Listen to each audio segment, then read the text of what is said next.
आज 4 जुलाई 2026 है, दिन है शनिवार का। और मेरा नाम है प्रदीप शुक्ला। ये वीडियो सिर्फ एजुकेशनल पर्पज है। ना मैं कोई भी स्टॉक खरीदने की कभी भी सलाह दी और ना ही बेचने की।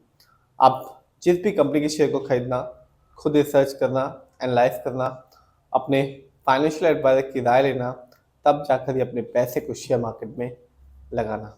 जिस कंपनी के बारे में मैं आज आपको बताने वाला हूँ, इसके बारे में बता दूँ कि सिर्फ 5 साल में इस कंपनी ने अपने शेयर होल्डर्स को 32,000% का रिटर्न निकाल के दिया। यानी कि 32,000 का रिटर्न निकाल के दिया, वो भी सिर्फ 5 साल में। इस कंपनी का नाम है मिड वेस्ट एनर्जी और कंपनी बिजनेस में है, ट्रेडिंग करती है ग्रेनाइट और मार्बल ब्लॉक्स के। कभी 12 रुपए के आसपास का शेयर प्राइस था इस कंपनी का और आज है 4,000 रुपए के ऊपर का। आज देखते हैं इस कंपनी के शेयर प्राइस को और रिटर्न को। तो आज यानी कि लास्ट फ्राइडे को जब मार्केट बंद हुआ था, इस कंपनी का शेयर प्राइस था 4,075 रुपीज 45 पैसे का। और लास्ट फ्राइडे को इस कंपनी के शेयर में गिरावट देखने को मिली 3.48% की। लेकिन मैं हमेशा कहता हूँ और बार बार कहता हूँ कि आप लॉन्ग टर्म रिटर्न देखना, तब जाकर अपने पैसे को किसी भी कंपनी पे लगाना। यदि बात करें इस कंपनी की, तो एक साल में इस कंपनी ने अपने शेयर होल्डर्स को एक बहुत ही अच्छा रिटर्न निकाल के दिया। क्योंकि मार्केट डाउन था, फिर भी 316% का रिटर्न निकाल के दिया सिर्फ और सिर्फ एक साल में। यानी आज से ठीक एक साल पहले इस कंपनी का जो शेयर प्राइस था 1,000 रुपए से भी नीचे का था। 997 रुपीज का शेयर प्राइस मिल रहा था, जो आज के दिन है 4,075 रुपीज का। तो जिसे भी एक साल पहले भी इस कंपनी में पैसा लगाया होगा, एक अच्छा खासा शेयर की क्वांटिटी ली होगी और एक साल तक वेट किया होगा, इस कंपनी ने उसे हर एक शेयर होल्डर्स को मालामाल किया है। क्योंकि 1,000 रुपए का शेयर प्राइस आज के दिन बन चुका है 4,000 रुपए का। ये तो बात है एक साल की। 5 साल में इस कंपनी ने अपने शेयर होल्डर्स को करोड़पति ही बना दिया। क्योंकि 5 साल में इस कंपनी ने अपने शेयर होल्डर्स को 32,608% का रिटर्न निकाल के दिया। यानी आज से ठीक 5 साल पहले इस कंपनी का शेयर प्राइस सिर्फ 14 रुपए के आसपास का था, जो आज के दिन है 4,000 रुपए के ऊपर का। तो जिसने भी ना केवल एक साल में, 5 साल में भी इस कंपनी को चुना होगा और सबसे जरूरी चीज वेट किया होगा, चाहे वो एक साल हो चाहे वो 5 साल हो, तभी इस कंपनी ने उन सभी शेयर होल्डर्स को एक कमाल का रिटर्न निकाल के दिया। 5 साल में तो इस कंपनी का कुछ कहना ही नहीं, क्योंकि 32,000% से ऊपर का रिटर्न निकाल के दिया है इस कंपनी ने 5 साल में। 14 रुपए का शेयर प्राइस आज के दिन है 4,075 रुपए का। तो कंपनी एक साल में भी और 5 साल में भी अपने शेयर होल्डर्स को मालामाल कर चुकी है। लेटेस्ट अपडेट बता चुका हूं। अभी ही कंपनी की मीटिंग हुई थी, जिसमें डिसाइड किया गया कि आने वाले समय में कंपनी अपने शेयर होल्डर्स को फ्री में शेयर देगी। कंपनी अपने स्टॉक को स्प्लिट करने वाली है 1:10 के रेशो में। यानी कि जिसके पास भी इस कंपनी का एक शेयर होगा, कंपनी उसे 10 एक्स्ट्रा फ्री में शेयर देगी।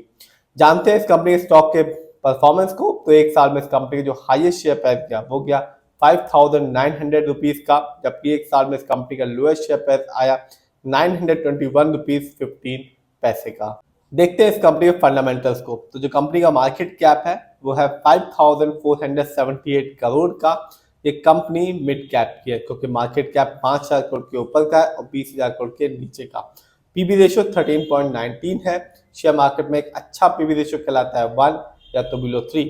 इंडस्ट्री पी 10.93 है। शेयर मार्केट में एक जो अच्छा इंडस्ट्री पी कहलाता है 20 से लेके 25 के बीच में। ये बताता है जो कंपनी के स्टॉक है मार्केट में कैसा परफॉर्म कर रहा है। डेप्ट टू इक्विटी 0.75 है। आप भी देख सकते हैं इस कंपनी पर लोन कर्ज नहीं है। आरओई -3.50% है। कह सकते हैं कि बेकार है, क्योंकि शेयर मार्केट में एक जो अच्छा आरओई कहलाता है वो होता है 15% से लेकर 20% के बीच में।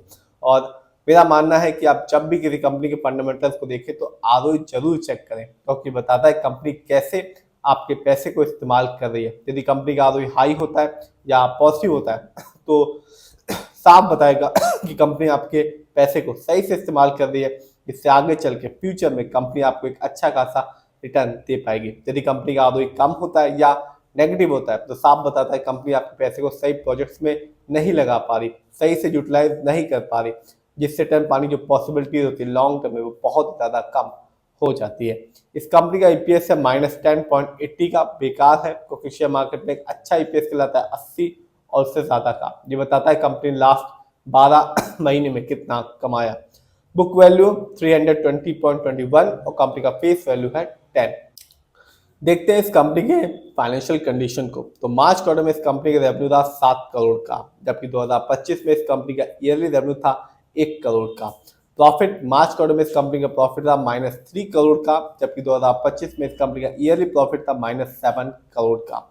जानते हैं मिड वेस्ट एनर्जी में किसका कितना पैसा लगा हुआ है।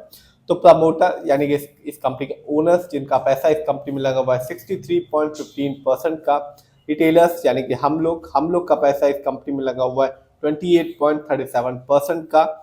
एफआईआई यानी कि विदेशी निवेशक जिनका पैसा इस कंपनी में लगा हुआ है 6.62% का। बीआईआई जिनका पैसा इस कंपनी में लगा हुआ है 1.82% का। म्यूचुअल फंड जिनका पैसा इस कंपनी में लगा हुआ है 0.04% का। तो फाइनेंशियल तो वीक है इस कंपनी का क्योंकि कंपनी ने कुछ भी प्रॉफिट नहीं कमाया, लेकिन रिटर्न की बात करें तो कंपनी अपने शेयर होल्डर्स को माला माल कर रही है। आपने भी देखा 1 साल में 316% और 5 साल में 32,000% का निकाल के दिया। और आने वाले समय में ये कंपनी अपने शेयर होल्डर्स को अब फ्री में शेयर देने वाली है। कंपनी स्टॉक को स्प्लिट करने वाली है 1:10 के रेशो में, यानी कि इसके बाद भी इस कंपनी का 1 शेयर होगा, कंपनी 10 एक्स्ट्रा फ्री में शेयर देगी। फिर भी आप जिस भी कंपनी के शेयर को खरीदना, खुद रिसर्च करना, एनालाइज करना, तब जाकर अपने पैसे को शेयर मार्केट में लगाना।